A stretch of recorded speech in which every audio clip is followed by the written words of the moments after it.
Assalamualaikum warahmatullahi wabarakatuh. Indonesia, negara yang kaya akan budaya, memiliki ribuan jenis tarian tradisional yang tumbuh dari kearifan lokal di tiap daerah. Tari bukan sekedar gerakan tubuh yang indah, melainkan juga cermin dari sejarah, nilai, dan identitas bangsa.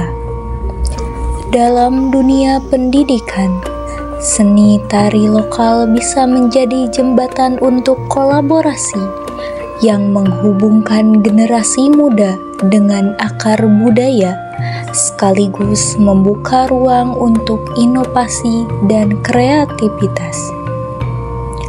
Di setiap gerak dan langkah tari tradisional, tersimpan kisah leluhur dari setiap asal daerah tari tersebut.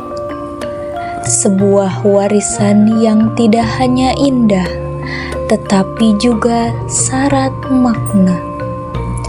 Tari lokal merupakan cerminan identitas yang menghubungkan generasi masa kini dengan akar budayanya. Tarian Jaipong juga mempunyai beberapa makna kolaboratif, yaitu yang pertama, melatih kerjasama tim, yang mana tari Jaipong ini sering ditampilkan dalam kelompok yang membutuhkan koordinasi gerak, irama, dan kekompakan, yang mana semua ini mengajarkan kolaborasi yang nyata.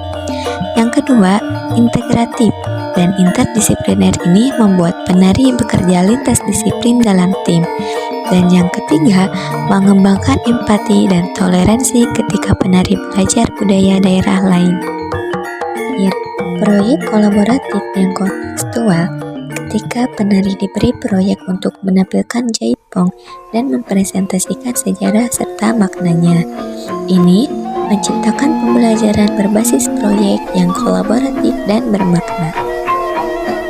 Tapi, pernah terpikirkan gak sih, kenapa tubuh kita selalu seimbang ketika sedang menari? Jawabannya, secara sederhana, sistem koordinasi adalah kemampuan tubuh kita untuk mengatur gerakan secara harmonis melalui kerjasama otak, saraf, dan juga otot. Saat seorang penari Jaipong bergerak dengan lincah mengikuti irama gendang, tubuhnya sedang menjalankan fungsi koordinasi yang sangat tinggi. Tiap gerakan tari Jaipong dimulai dari otak. Otak di bagian mana nih kak? Nah, yaitu ada di bagian cerebellum atau otak kecil yang bertugas mengatur keseimbangan, postur, dan koordinasi gerakan.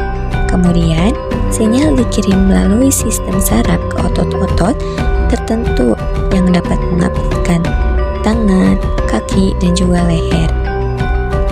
Latihan, penari Jaipong melatih ingatan gerak atau muscle memory.